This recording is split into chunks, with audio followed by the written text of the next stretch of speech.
Hello and welcome. You're viewing the Citizens Journalist podcast, Mesa County Compass, that brings you the news that you can use from a different point of view.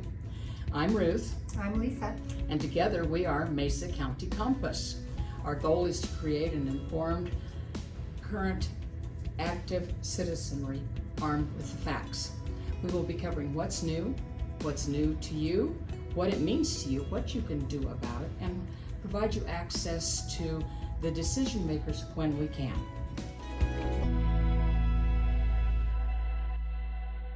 Good afternoon. We're here this afternoon with Mesa County Compass and Hogan Peterson, who is today being a Colorado State Shooting Association volunteer member, and he's got some updates that we really need to listen to. Welcome, Hogan. Correct. Yeah, thanks for having me. Happy to be here. Just to introduce a little bit of myself, give a little bit of background here. I've been on the podcast before in my day job representing the Realtors Association, here as a personal citizen today, but I'm a board member of the Colorado State Shooting Association, a Colorado-centric Second Amendment rights organization. Volunteer board member, so I serve as Director of Legislative Affairs and track public policy. The background that we really like people to know about CSSA, if you're interested in supporting the cause, if you're looking for what group or groups to support and help make that happen. We're an all-volunteer organization, so I know there have been some controversies with some other gun rights organizations nationwide the last couple of years around fundraising and what have you. None of us on the board make any money, and in fact, we probably spend money on it. But that means that every dollar goes to our advocacy efforts. We've been growing pretty significantly the last few years because we've had significantly more fights on our hands, frankly. That was certainly the case this last session. We're getting ready to see what we can do about that. But if anybody out here is concerned about the direction we're headed in Colorado, would love your support for this organization and really have a lot of big things on the horizon. Okay. Well, what are some of the, because I think they kind of go in the background, and we always have, whenever there's a shooting, it's the gun's fault. Every time it picked itself up and shot somebody because we don't have enough rules. No, that's exactly it. One of these days we will have enough rules, and then society won't have any problems. But I guess in the meantime, we've got to figure out what to do about having problems and still preserving people's rights. Right. A little bit of sarcasm there, but you're not wrong. I think that's the attitude that we see from a lot of people today, is this reactionary attitude. Oh, hey, if so-and-so hadn't had that, this wouldn't have happened. We forget that, at least here in America, a right is not something bestowed upon you as a gift by the government. The government merely recognizes that right. And we're fortunate to be in one of the only countries in the world that recognizes the right to own arms. Let's hope it stays that way. And with organizations like yours, it will. That's right. Well, we'll get into some of the bills that a lot of your listeners have probably been concerned about the last couple of years. But what I think a lot of gun control bills amount to, and particularly at the state level, very rarely do the opponents of gun rights say that they don't support gun rights or that they don't believe in the right to keep and bear arms. What they ultimately try to argue is what counts as the right to keep and bear arms. And they try to argue that this restriction or that restriction, and these can be pretty serious restrictions, ultimately don't violate that right. Now, whether or not they truly believe that is for them to say. We take more of an absolutist approach. So what were a couple of the bills, or as many as you have, that came up in this session that are serious concerns? So a couple big items of concern right now that I would say are the biggest threats to Colorado gun owners at the moment. One of them is a little bit more insidious and is actually from a ballot initiative last year. Another is a bill that was passed during this legislative session. So one of them, Prop KK, this passed last year, is an excise tax on firearms and ammo of an additional 6.5% statewide. I'll get into the detail on that one, but that's what it amounts to. We believe that itself counts as an unconstitutional limitation on the right to keep and bear arms for a number of reasons and are ready to challenge that. And then the bill that passed the state legislature this year was Senate Bill 3. I'll butcher the title, but let me pull it up. Essentially an assault weapons ban or a semi-auto ban. Now it's a little bit more complicated and messy than the way some of the other blue states have done it, but amounts to a pretty serious restriction on owning certain commonly held types of weapons. Colorado's difference is that rather than outright banning purchase or possession of those arms, that's the normal way. It was unlikely to pass in the form that a California or Oregon would pass a semi-auto ban. So they implemented what they viewed as a compromise carve-out, wherein if you were to obtain a certain class licensure or permit, you would then be allowed to own those, but could not do so without it, or to purchase them rather. That's a phony baloney shell game and amounts to the same. So we've got problems there too, and we've got to fight on that one as well. Just a real quick update or point to make of what kind of semi-automatic weapons are you referring to, so people kind of get an idea of. Yeah, So absolutely. it's like Just an a AK-47, 9mm. but- Am I good? So it's a little more complicated than that. They had a really specific technical definition of what does and doesn't count. Frankly, they were pretty liberal with that definition. Most semi-automatic weapons in Colorado, including commonly owned things like handguns or rifles that aren't even the big, bad, scary Glock pistols and AR-15s that these folks seem to be so concerned about. It's most things that have a magazine and reload once per trigger pull, with a couple exceptions. On the subject of Glocks and AR-15s, virtually all handguns purchased and used today are semi-automatic handguns. Virtually all of those have a capacity of 10 or more rounds.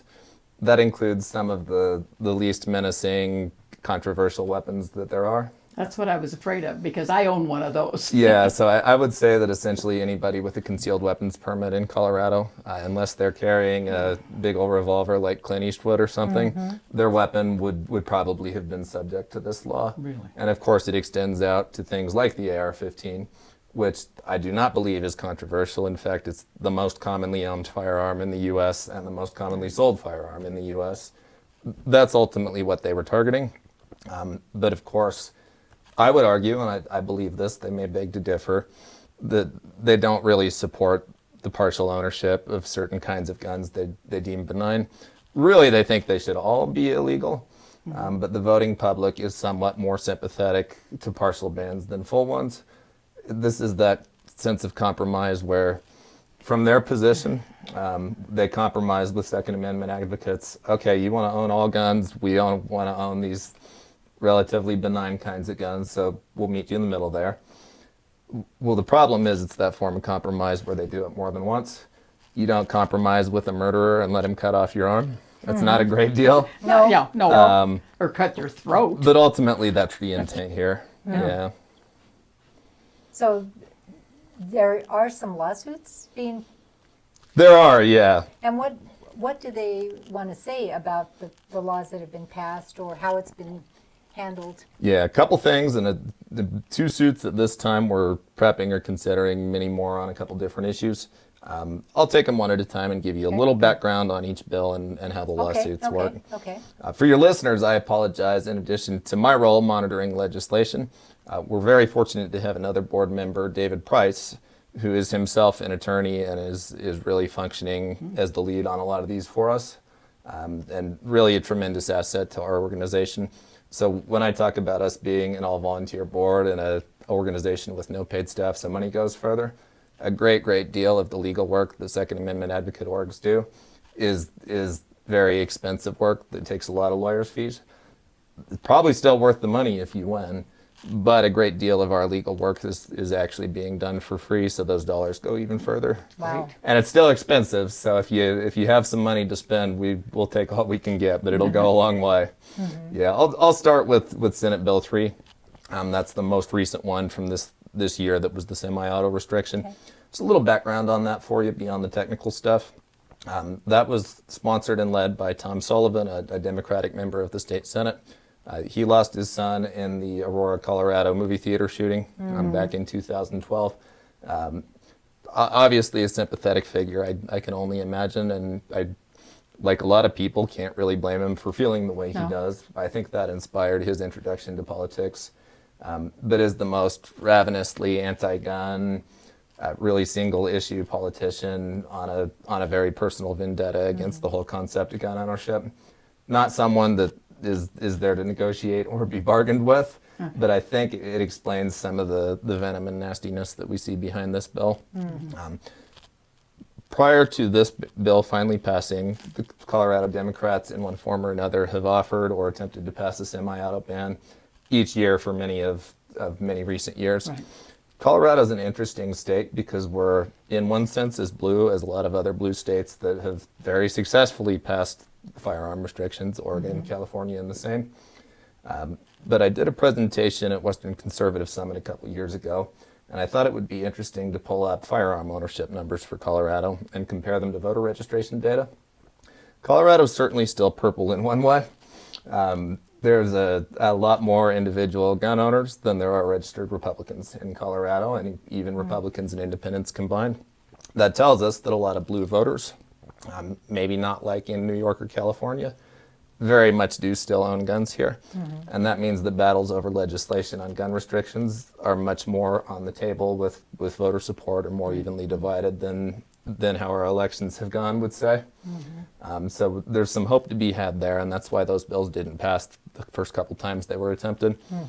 Unfortunately, this year, with Governor Polis being term limited, Governor Polis couldn't take the heat and controversy of signing an anti-gun bill the last couple years. I think he wants or wanted to run for president at some point, and that wouldn't be very appealing to the moderates of our country. Right. With him being term limited and likely no presidential run on the immediate horizon, he was a little less able to resist or more supportive of the pressure to pass this bill. We made a tremendous legislative and lobbying effort to prevent this from passing. Ultimately, the numbers were just not there this year, and it passed, albeit, and it's hard for me to say, oh, well, we compromised and watered it down and made it better than it was. That feels hollow. It certainly is better than it could have been. But to me, I believe a right is near absolute. Absolute. Yeah. Yeah. So we are taking on this bill as well as one other. This is one of our two big lawsuits right now, and we're actually doing it as a coalition with a number of other partner organizations.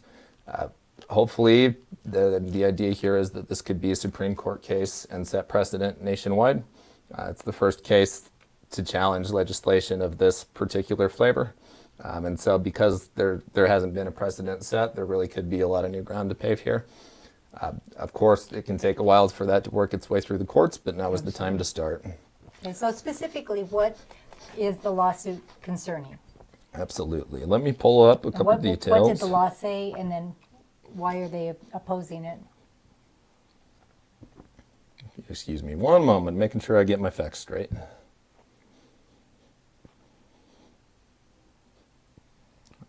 Okay, I'll have to double check the stat I wanted, but the gist of it is that SB 3 constitutes an undue burden on the right to keep and bear arms by imposing this requirement to take a class. Not only are you making people jump through additional hoops and seek government permission to exercise a right, and not only are you putting a restriction on an extremely commonly held weapon, which prior court precedent says being commonly held is itself indicative of the validity of that right. There's also some pretty serious questions that would almost be like a 14th Amendment type question. We've violated your second by placing this undue burden on you, but this class is time consuming. It's likely to be expensive. It takes multiple days. If you were to be someone who's not super financially well off, if you're from a group or organization or culture that's not super fluent in firearm ownership, I would argue that ultimately the idea behind the regime this bill institutes isn't to make it so nobody gets these guns. People like me who have owned them forever, know how it works, can probably afford to deal with this. Yeah, we'll all get the permit if need be and be able to keep owning whatever we want. But if you're poor, if you're a minority, if you're disabled, it becomes extremely difficult to own it. So what we're fundamentally arguing here is that both the cost component, the time component, and the jumping through hoops for the sake of it are all undue burdens. Yeah, they're all unreasonable. And so I always have a question. Whenever they say, like, we're going to charge an excise tax, did that excise tax have to go through the voters, or is that The excise tax did, and that's a little bit different bill. There's a common thread to these two, and then I'll talk about that one. I think that the strategy on the part of the anti-gun advocate opposition isn't just to make it harder for people who are alive or want to own guns today to own those firearms. The common thread here is that they're denormalizing firearm ownership, which support for gun rights, really that only continues to exist so long as enough people, have exposure to firearms and shooting or hunting or whatever, and believe in that right and understand its significance. But if you grew up in a city family that has no exposure to that, right off the bat, it's going to be very hard for you to see the value of that right or win you over to our cause. So when we look at bills like SB3, everybody who has a problem with this, it's a choir being preached to. They all kind of get it. But what's going to happen as it becomes more difficult or confusing or expensive is new people, whether that's youths growing up or prospective first-time gun owners, who previously might have been interested in a gun for any number of reasons, recreational, self-defense, what have you. Previously, people who probably would have learned and taken that step now won't do so.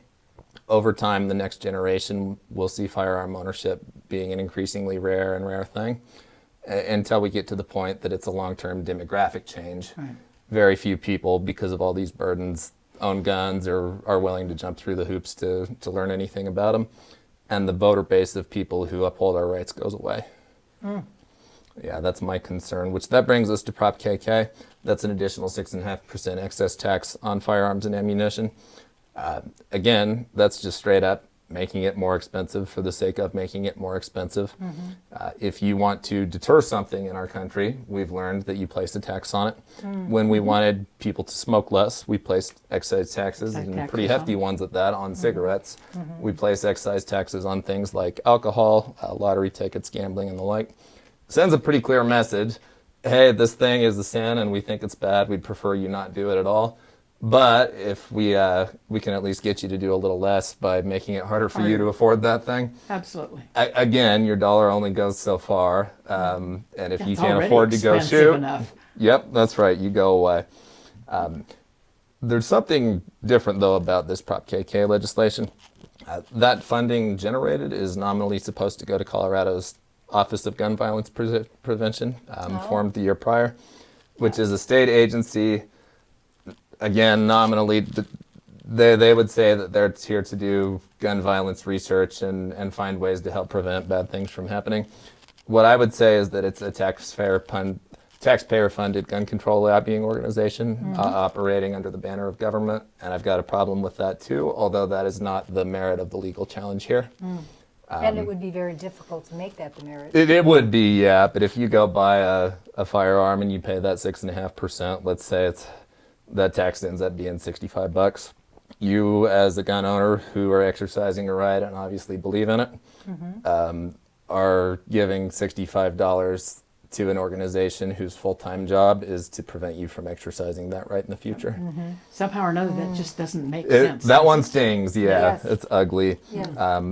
But the thing about Prop KK that does have some bearing here, and America has a pretty cool tradition on this, actually. A lot of listeners may not know that wildlife and public lands habitat conservation in America is funded almost entirely by something called the Pittman-Robertson Act. This is federal legislation passed, back in the Teddy Roosevelt era or shortly thereafter. And it's on firearms, ammunition, and hunting equipment type stuff that the hunting world and the gun owning world back then said, hey, we really need to generate a pretty significant funding source so that we can keep this tradition alive and pay for all the work that manages our wildlife. Voluntarily placed a tax on themselves, and I forget the number, I can pull it up, but it's substantial, which means that firearms and ammo nationwide for like 100 years have had a pretty hefty tax on them to begin with. Now, I support Pittman-Robertson. I think it's been a net positive for a lot of stuff in this country, and I think most sportsmen and gun owners probably do too. But this 6.5 is on top of that. Yeah. So it's just a real double down, except instead of the money going to keep wildlife populations healthy, it goes to lobbyists who hate your guts. Yeah, so that challenge is a little bit more straightforward. Making it cost more is a burden. Yeah, and to reverse that would be very difficult too, since it was a proposition. It was. Ultimately, it's a question of constitutionality, and that's what would be ruled on one way or another as it works its way to wherever it concludes. The voters, obviously in a state with the ballot initiative process, can authorize whatever they want. But if the federal government under the U.S. Constitution says that's unconstitutional, it ultimately isn't important whether the state legislature violated the Constitution or a citizenry through a ballot initiative or any other reason. Unconstitutional is unconstitutional. Yeah.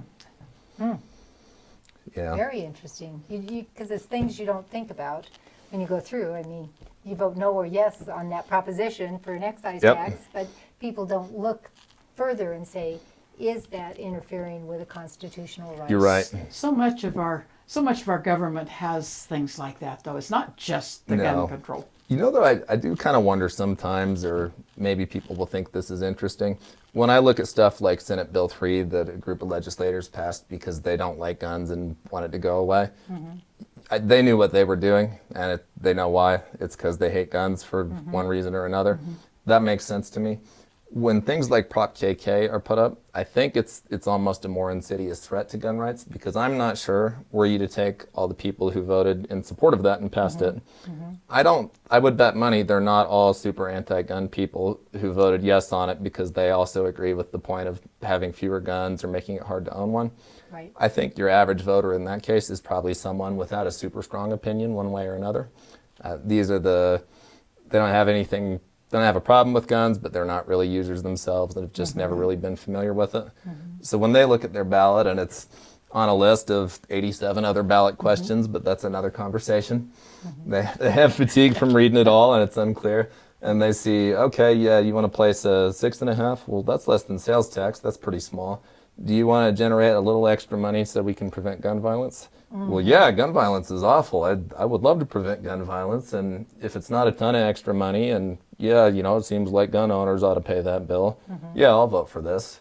And in that way, you get things passed that, because the state legislature very much has to debate this publicly, would never pass there. Right. You can put them on the ballot initiative and well-meaning or ignorant people will pass some pretty radical stuff that never would have made it otherwise. Yes. Good point. Good point. And I think the overwhelming thing is if you make guns illegal, those people that are going to commit a crime with a gun, they don't care if it's legal or not. No, Lord, no. So You can make a gun out of anything, and that's the whole problem. People know how. It's on the internet. No, you're both right. I mean, in for a penny, in for a pound. If you feel like committing murder, you're probably not terribly concerned with a violation that says you owned a magazine with too many rounds in it. or I'm not going to get caught. It could happen, but I'm not going to get caught. Yeah. Well, It's a mentality. Yeah. Exactly right. But, there's something, we have another board member, Daniel, who's himself a school shooting survivor and has some interesting insights into this stuff, obviously. That would be interesting to hear his story. It would be. We could look at getting him on, but something he said I always thought was interesting, and this is backed up by Faster Colorado and some other orgs that do this research. There's actually never been a school shooting at a school that has an armed deterrence presence. So if Right. the teachers are allowed to carry or what have you, a school shooting has never even been attempted at a place where that's the case. And I bring it up, not to promote that, although I sure as heck support it, but because you talked about the people who would do something bad or don't care anyway. Well, yeah, but they also know the people who won't do something bad or who would not be a bad user of a gun. They know where people are disarmed. And they know that disarmed victims are a lot less likely to shoot you than armed ones Just like are. our last Right. shooting with the Catholic school kids. That's exactly right. Yeah. They knew that or they had even- that one. Even the shooting at Aurora in the movie theater, if someone had been armed, Yep. they could have stopped that They right could've. away. Yes. So it's this very vicious, almost tragic reality where, yeah, not only are you only taking this right away from people who wouldn't have been a bad actor in the first place, and not only do the people who are going to do something bad, they're going to get that gun either way, but it also makes you a target. It does. And we do have the right to defend ourselves. Oh, absolutely You just we have do. to have something to you don't bring a knife to a gunfight. Or nothing to a gunfight as it is if you're a Exactly. student. Yeah. So no, it's really unfortunate, but we often hear this debate over whether or not arming teachers or allowing that's a good policy, and a lot of arguments one way or another there. I could make a smart aleck comment. Yeah, I could too. But the fact of the matter is, all the places that have done that those art teachers have never actually had to use that right. Right. Merely having it is deterrent enough. And I think that probably tells us something about it. Yes, indeed. Well, what other things do you have to share on this, or memberships, or how successful do you think you are in your fight? Yeah, a little background for your listeners. I don't want to get people's hopes up too much. I think we have pretty good odds here. So does our legal counsel. So does that of the other organizations we've partnered with. And there's some big names here. Obviously, the NRA is involved, the Firearms Policy Coalition, a couple others I'll need to give credit to. But we're backed by some pretty serious legal acumen and know-how. These are many of the same organizations that successfully got stuff like the Bruin case through the Supreme Court. Now, everybody's not going to know the Bruin case. That's through the right, Supreme yeah. Court. Yeah. The two most recent pro-gun rights Supreme Court rulings in the modern era are Heller versus D.C. and Bruin, which each settled a question over what type of thing you're allowed to own or where you're allowed to carry it, and are really the reason that I would say nationwide, we're actually winning the gun rights fight as a country right now. We're better off than we were 10 or 20 years ago. Both those cases set some pretty serious precedents that will impact the arguments in these as well, that nationwide make it much harder for radical anti-gun states to get away with radical anti-gun stuff. But there's a number of questions as to what is and isn't constitutional on gun restrictions that have never been answered one way or another. A big one of which is magazine capacity, the other of which is semi-automatic weapons bans. Those have never been accepted for a full argument by the Supreme Court. There have been any number of circuit court rulings, for better or worse, on those. But the first case to make it to the Supreme and get heard is going to, I mean, if an assault weapons ban was ruled unconstitutional from Colorado, and I hope we can be the leader on that, but wherever, a lot of state laws are going to fall in a lot of states, and that's what happened with Bruin and Heller as well. But how are we doing? I think we're doing well on a couple fronts. For an organization that was reactivated in the pretty recent past, our current board's really been doing this for about 5 years at this point. You have to start from scratch and build momentum.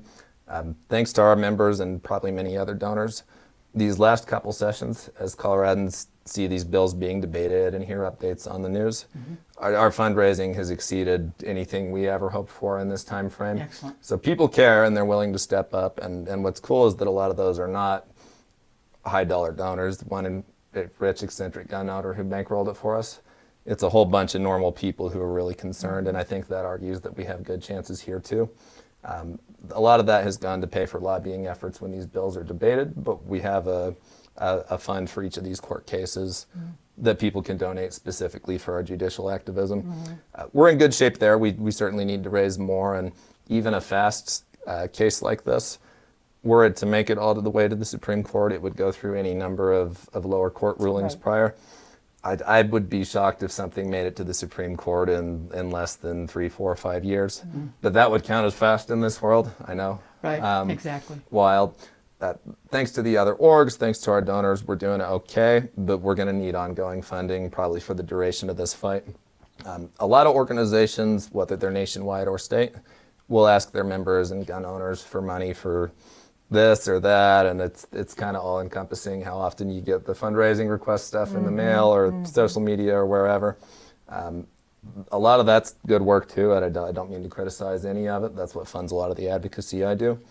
But dollar for dollar, helping support judicial activism, historically, the last 20 or 30 years in America, that's where your money is most likely to actually make a difference and where it's likely to happen the fastest. But I guess my argument most importantly would be that not only is donating going to defend your rights as a Coloradan from your state government, but we could actually free a lot of other people's rights around the whole country and turn the tide on this stuff.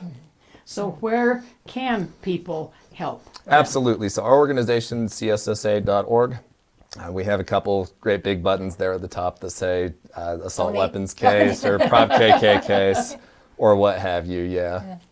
Yeah, and like I say, every dollar counts. This is pretty ongoing. So if you didn't have $500 to kick in all at once, we'd take it if you would, by the way. But shoot, if you want to donate 20 or $50 this month or this year, that won't be the end of it. Chip in a little where you can, and it'll go a long way. Well, I think too that it has to be a cultural thing that people, gun violence is bad. I mean, nobody's going to argue that, and nobody wants to see people be able to be killed that way. No, absolutely not. However, they don't look at it. A police officer, oftentimes, if you're in a life and death situation, is not going to be able to respond until it's too late. Yeah. And so to keep people from being able to defend themselves by all of the different rules you make, Absolutely. that is where you're totally Yeah. going against. And I think that when you see all the advertisements, they're all pretty much, nobody should have a gun. Just rely on somebody else to take care That's of you, it, I guess. yeah. Or, And the track record of relying on other people to save you. I mean, look at the Uvalde school shooting. Look at any number of random street crime that are happening around our country at any given time. We've seen these god-awful tragic cases where armed officers arrive at the school relatively fast. Still much shorter than if someone had been armed there. Still much shorter, and that's part of it. And then ultimately, the response isn't there anyway, and it doesn't help anything. So. It's already too late.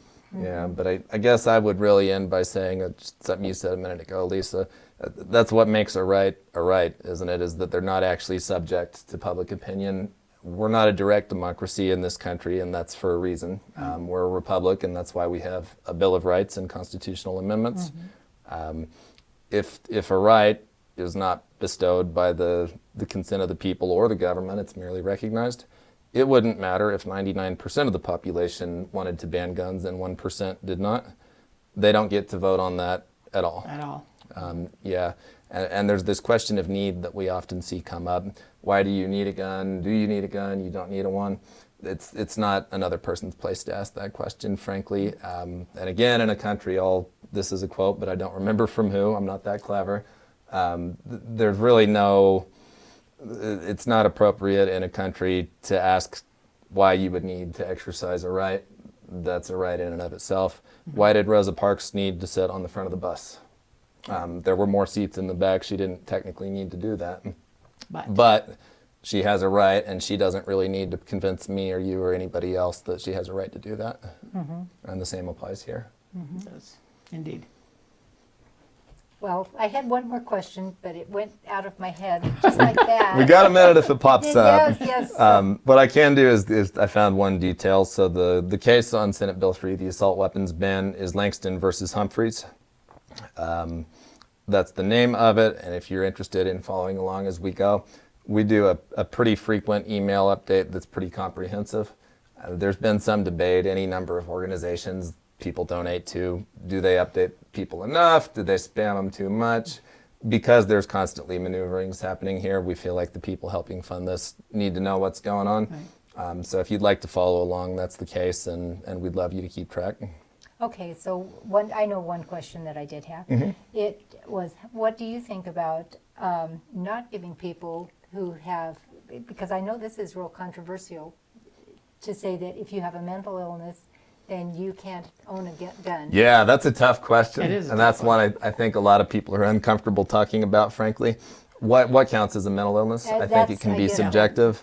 You know, one argument you hear from gun advocates, and I largely believe this, is that most of what the opposition would call a gun rights problem is a mental health problem. And yeah, that ranges from anyone who would do that can't be real mentally healthy to these are actually clinical invalids who by all means, something should have prevented that and didn't. I think it's case by case, and that's just my personal opinion.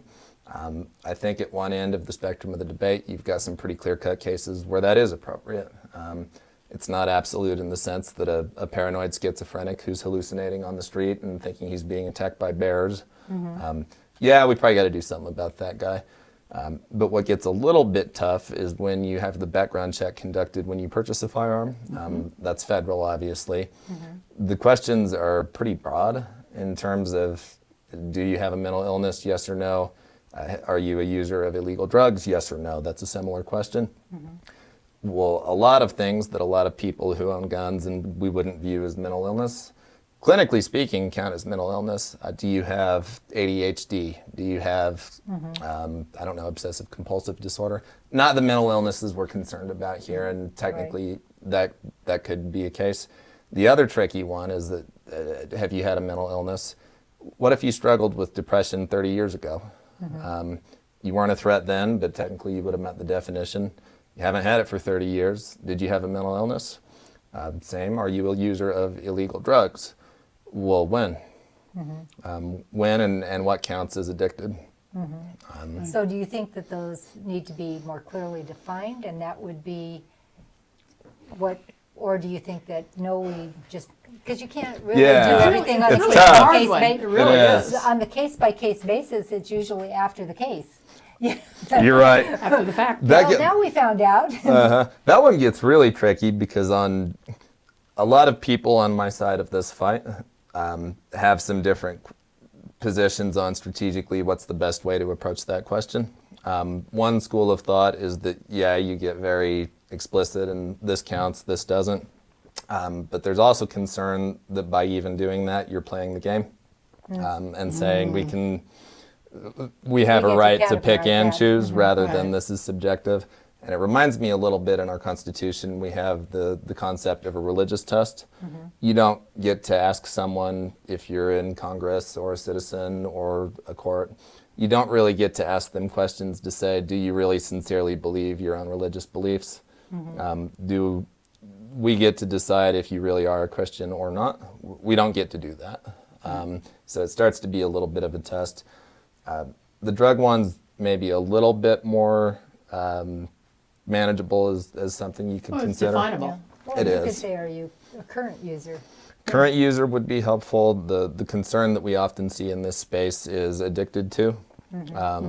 Well, what counts as addicted to if someone, right now, look, marijuana is a federally illegal drug, so it's a pretty clear-cut case. If you use that routinely, then technically, no, you're not allowed to purchase a gun. That's its own problem. I'm pretty libertarian. I don't think that should be the case either. But the debate here is what counts as addicted as well. If someone routinely drank beer every Friday night for the last 30 years, they've been drinking repeatedly for 30 years. There probably is a clinical definition of that. I think you're reaching. I may I'm be. sorry, you're reaching on that one. And that is not, an addiction does have a definition of what is an addiction and what's not an addiction. So that would be easier, but you could do something. Yeah. Does it impact your ability to? Yeah, and But that's it's exactly also it. subjective on the part of the person because is. they may see. Yeah, it is not a subjective is the word problem. I was looking for. And it's not something that you bring clinical evidence to answer that question. It's a self-report and you say Right. yes or no. Well, like Hunter Biden had his gun conviction that was ultimately pardoned, but whatever. Pretty clearly that was a cocaine addict, right? And it was well documented. No one gave him a blood test at the time, and you don't submit paperwork from your doctor, thank God. He just answered yes when he was an active cocaine addict, and it was clear-cut. He got caught owning a gun later and figured out that he lied on the form. What he was convicted of was lying on the form in answer to the question, are you an addict? Not for owning a gun while having cocaine, although that's illegal too. Yeah. I think the common thread with both of those questions, mental illness and drug restrictions on guns, isn't really where should the line be. To me, it's what's the order of priority. Those are questions that we'd be fortunate to have the bandwidth to try to fight. Right now, this stuff's a lot more tangible and clear-cut as far as what the answer is, and the answer is it's unconstitutional. So that may be For those tomorrow's things. fight. It may be tomorrow's fight, but it's one that I think is worth bringing up. Yeah. It is, indeed. Well, as usual, you're a wealth of information. I'd like to think so, so thank you. Yes. And you've been watching Mesa County Compass. This is the facts as we know them, the truth as we see it. You decide. Thanks, Thank you, Hogan. you. Appreciate you coming. Thank